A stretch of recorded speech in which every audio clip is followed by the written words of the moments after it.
let's talk a little bit about the neuroanatomy of the limbic system. Now, there are a few structures that I'll be talking to you about. Depends where you look. Some people include other structures, but basically what I'll be talking about is the cingulate cortex, the hypothalamus, the hippocampus, and the amygdala.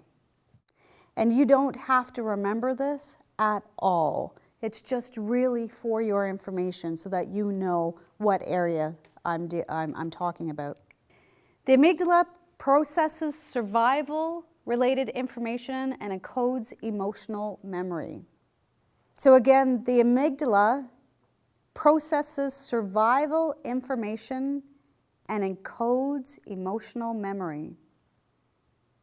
It's the fear center of the brain, and it responds immediately to our environment. Now, when we're talking about environment, we also want to think of our physical environment. It responds to our physical environment as well.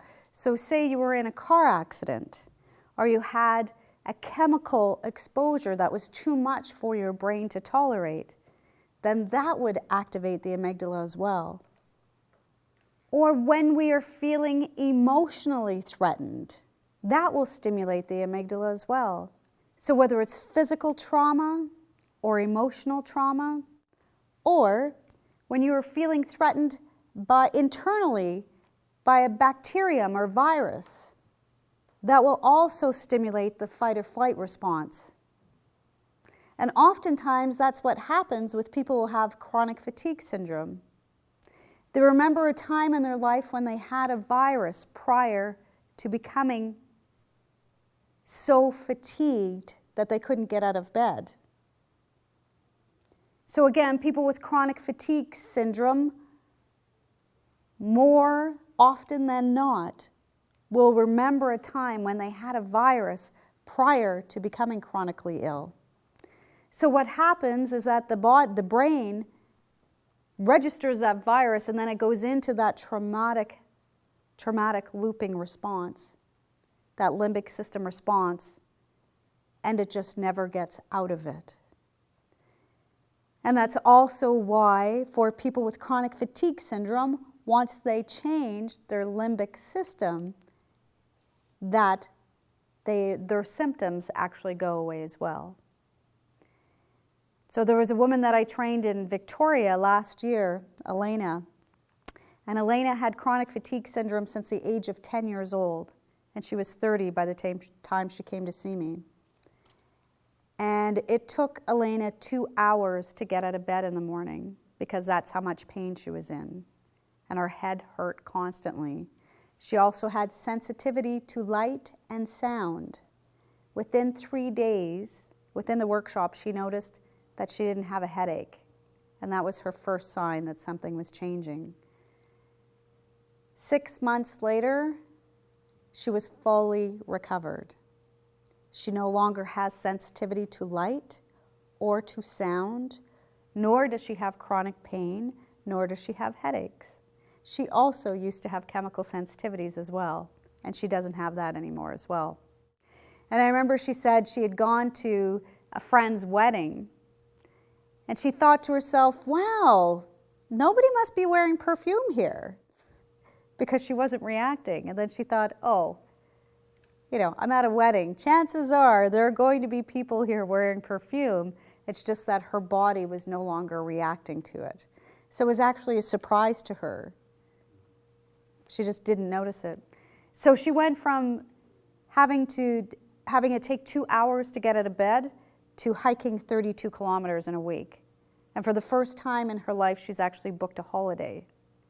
So you can imagine how happy she is to have a new life, have a life at all. I mean, she'd missed that from the age of 10 to 30, so she's got a lot of catching up to do. So again, when we're feeling threatened internally by bacterium or virus, it can set that limbic system up in that trauma loop, or can activate that trauma loop. The limbic system is also important in learning fear associations. The amygdala is important in learning fear associations. Now let's take a look at that for a second. Do you think that that might be operating in your life? By a show of hands, somebody tell me, do you operate under fear associations? Right, everybody does. Thank you so much for your honesty. Yes, you do, because you're suffering from a limbic system impairment. It would be natural for you to do that, absolutely. The amygdala influences the storage of memory in the hippocampus. So again, the amygdala influences storage of our memories. So whatever we're afraid of, we'll remember. Whatever our body is naturally afraid of, we'll remember. Whenever our brain is acting in a self-defense mode against any substance, we'll remember it. Because it wants to remember it in a self-protective mechanism, we want to remember it. So the hippocampus, this is the area of our brain that's responsible for memories. It processes and stores information. So again, the hippocampus, its job is to process and store information. It also assigns value and meaning to the information coming in. It assigns value and meaning to the information coming in. And this is really important because we can actually change the value that we give something. Through our consciousness, we can change the meaning of something. Through taking a different perspective, we can change the meaning of something. You know, what they've noted in research studies on the brain is that chronic stress actually decreases the number of neurons and the size of the hippocampus. So we know that chronic stress affects our ability to remember. How many here have memory problems? Short-term memory problems. Right, majority of you. Well, you can imagine if your body's in fight or flight, it's just thinking about survival. When your brain is in fight or flight, it's just thinking about survival. It's not thinking about what the recipe is for dinner. It doesn't care, right? It's just in survival. But what they've also noted is that neurons in the hippocampus regenerate really quickly. So even though chronic stress decreases size and number of neurons in the hippocampus, we also know that they're one of the most regenerative neurons in the brain. So that's actually good news for us. Chronic stress or stress hormones inhibit synaptic function and neuronal growth.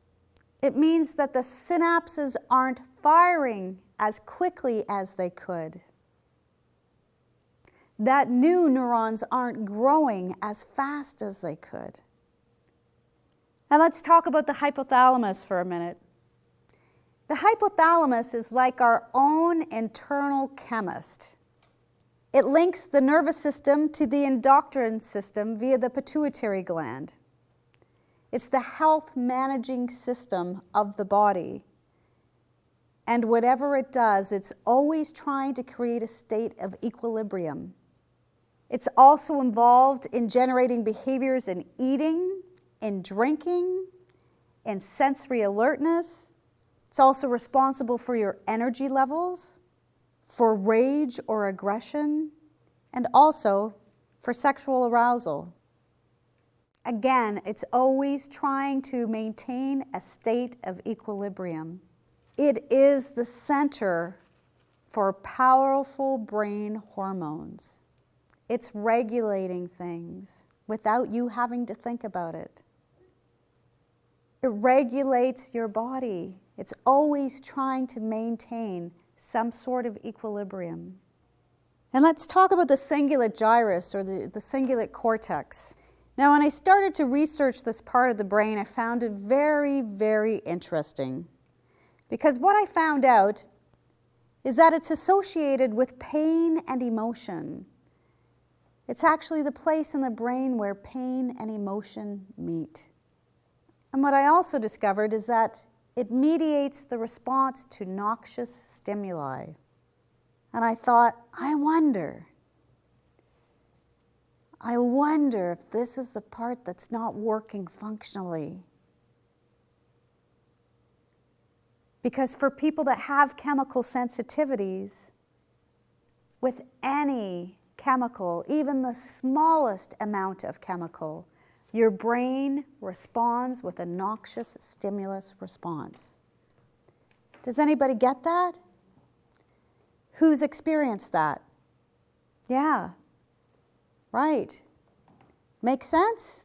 So how can we stop that noxious stimulus response? That's the next question. How do we stop it? Well, we can actually stop it. Now, it's also involved in processing pain and perceived pain. So it's responsible for where we choose to focus our attention. And think back to what Pascal Leon had said, Albert Pascal Leon, and he said, be very careful about what you think, because as you think, your brain responds. And this I found really interesting. The cingulate gyrus acts as the inhibitory gating function on fear conditioning by the amygdala. So it's almost as if this part is not working functionally, then all negative stimuli are allowed to enter that gate. That all negative stimuli just have access to the brain, whether that's chemically or emotionally. I don't know about you, but for me, when I had chemical sensitivities, it was almost as if there was a filter that wasn't working anymore. I couldn't understand how I could not only smell, but taste the chemicals on somebody who was sitting 10 feet away from me. And the quality of the smell was so different, it was like there was no filtering system between me and the rest of the world. That somehow, whatever that filtering mechanism was, just wasn't there.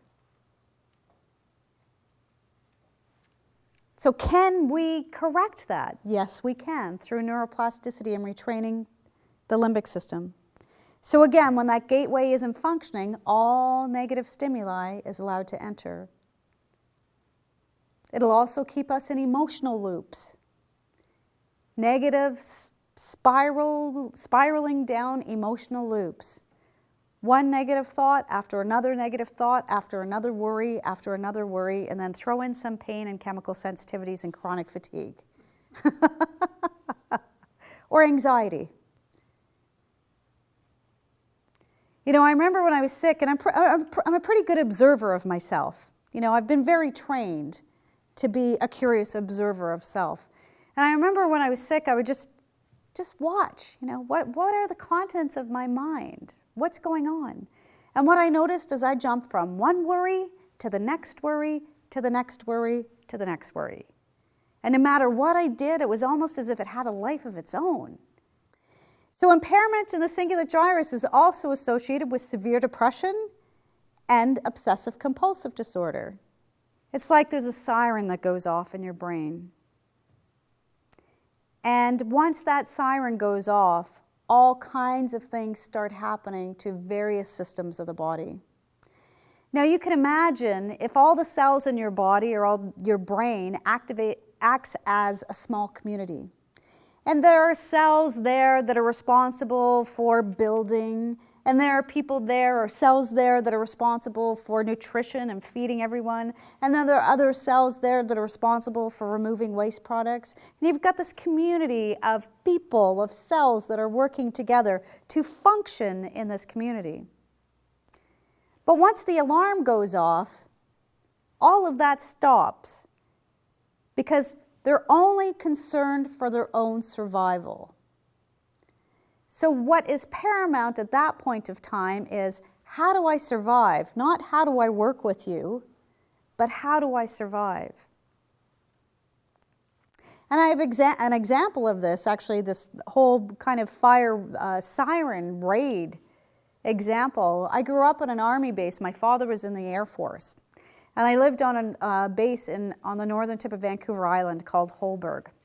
And we used to have air drills every once in a while because we were the line of first defense in the Cold War. If the Russians were coming, then they'd come over that way first. So they'd actually have sirens that went off. And when the siren went off, a long ringing siren, we knew that we had to go underground to the bunkers. So it didn't matter what you were doing, whether you were in school, whether you were walking home from school, or your parents were at work, or wherever anybody was. When the siren went off, We all ran to the shelter. And then when the siren when it stopped, we all just resumed life again. But when we're in chronic stress, the siren never shuts off. It just keeps going and going and going. So you can imagine if the whole community is in the bunker waiting for the siren to go off, then even the strongest of them would start to get sick. Because eventually we run out of water, and eventually we run out of food supplies. And eventually those cells that were once harmonious will not be harmonious because they'll be surviving in survival mode, fighting for their own survival. So when we're under chronic stress, our brain does not function as it normally would. It also affects other systems of the body. And this is where things really start to get tricky. It affects what is known as the HPA axis of the body, the hypothalamus pituitary adrenal axis. So chronic stress results in an upregulated HPA axis. All you need to know is at the end of this, it causes more stress hormones to be released in the brain. And that causes more trauma. So we get into this vicious looping cycle of trauma. In a healthy brain, we can stop the stress response. But in a limbic impaired brain, that stress response just continues to go on and go on and go on. So again, in limbic system impairments, your brain actually gets stuck in a flight or flight response. And in a healthy brain, this stress response is naturally inhibited, or your body will release the stress as it's coming in. And that stress response will stop.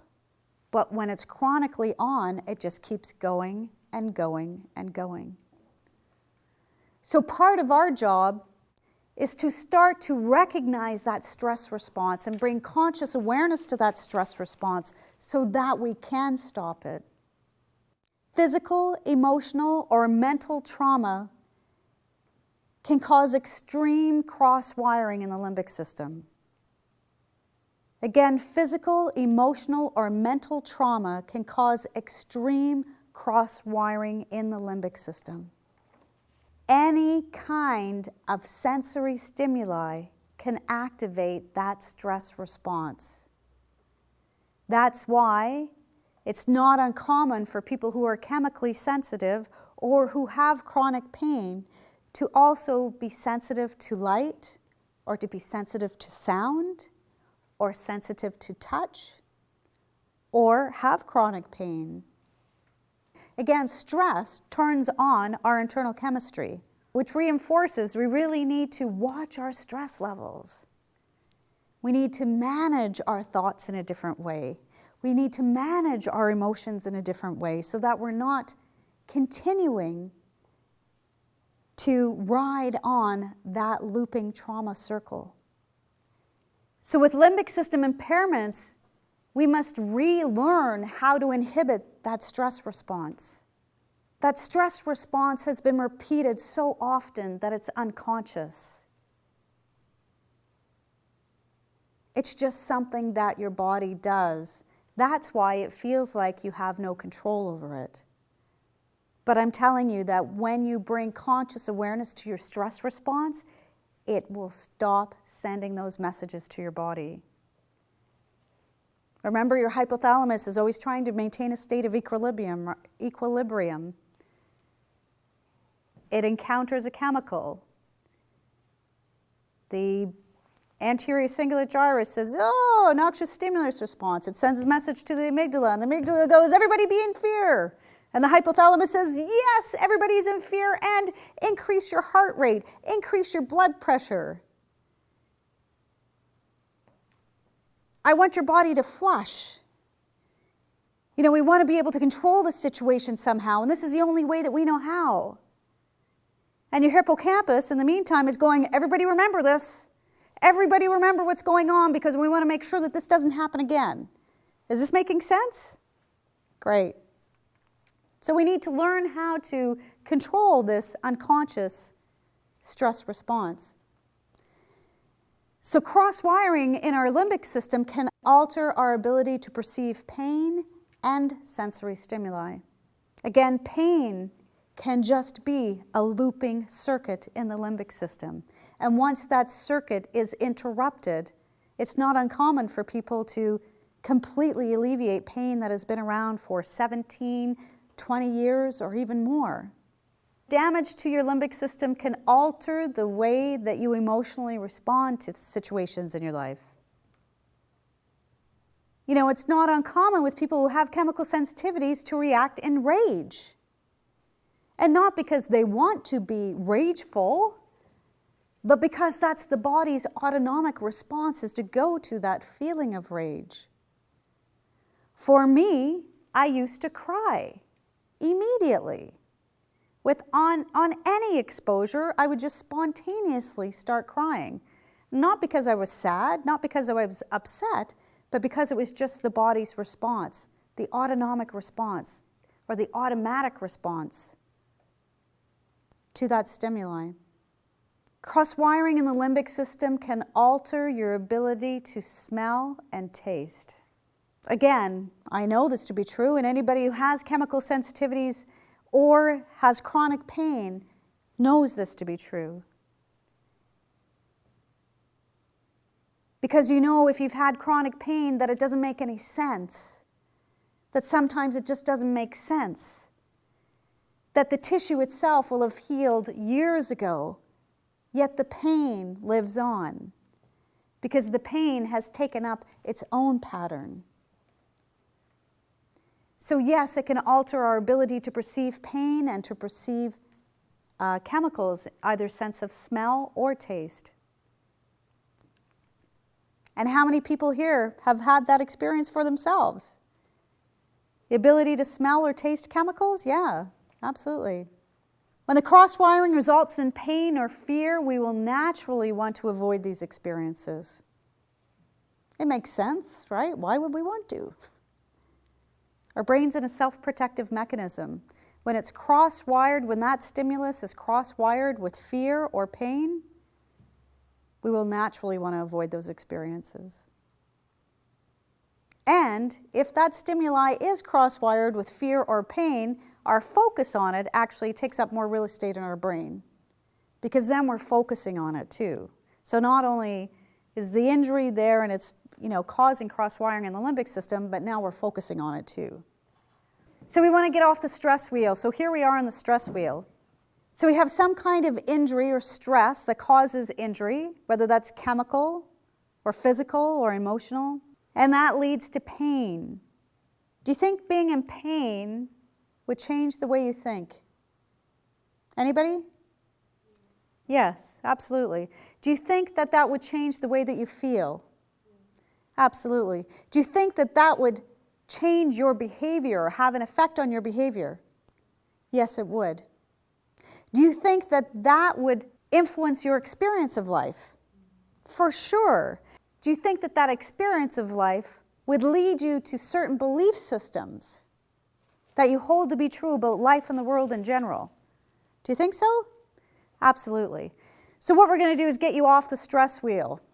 And we're going to do that by changing your thoughts, feelings, and behaviors. So this means not talking about illness. This means not referencing illness. It means coming up with a different language. And you already know how challenging that can be when that's been your life for so long, right? It means having different conversations, not only with other people, but inside the confines of your own head, focusing on different things. It's almost as if every thought and feeling and behavior that we have takes its own highway in our brain. As soon as you start to think of a word that has some kind of trigger response, it takes a specific neurological pathway in your brain. So we want to ensure that we start to take different pathways in our brain. Different pathways that don't lead back to limbic system trauma. It's all making sense? Good. So Dr. Philippe Golden, who is a researcher in psychology at Stanford University, he was studying cognitive function. He's done some studying on this already. And he was studying mindfulness as it relates to brain function. And he did this through specific exercises. Part of what he used was focused attention, or attention focusing, so learning sustained focus.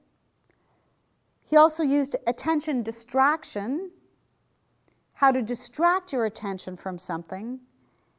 And he also used something called cognitive reappraisal, which is about changing beliefs and self-talk. Now, I can tell you that I include that in the dynamic neuroretraining system and more. And what he realized was when he specifically got people to think of a negative subject or a negative word or a negative feeling or about pain, that there was specific neuronal firing in the brain. And he could measure that by measuring blood flow in the brain.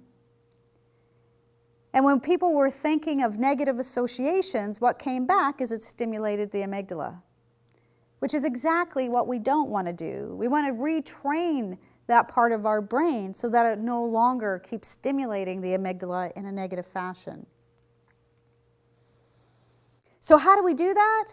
We start thinking in new and expansive ways. We start feeling in different ways. We start having different conversations with people. We start behaving in different ways. You know, what they discovered about Einstein is it wasn't that Einstein was, had a bigger brain than anybody else, but what they realized was that he had more neural networks, which meant that he was used to thinking in new and expansive ways. So when we think in new and expansive ways, we're actually growing more neurons. When we're learning something new, we're creating new synapses. When we're practicing what we've learned, we're reinforcing those pathways.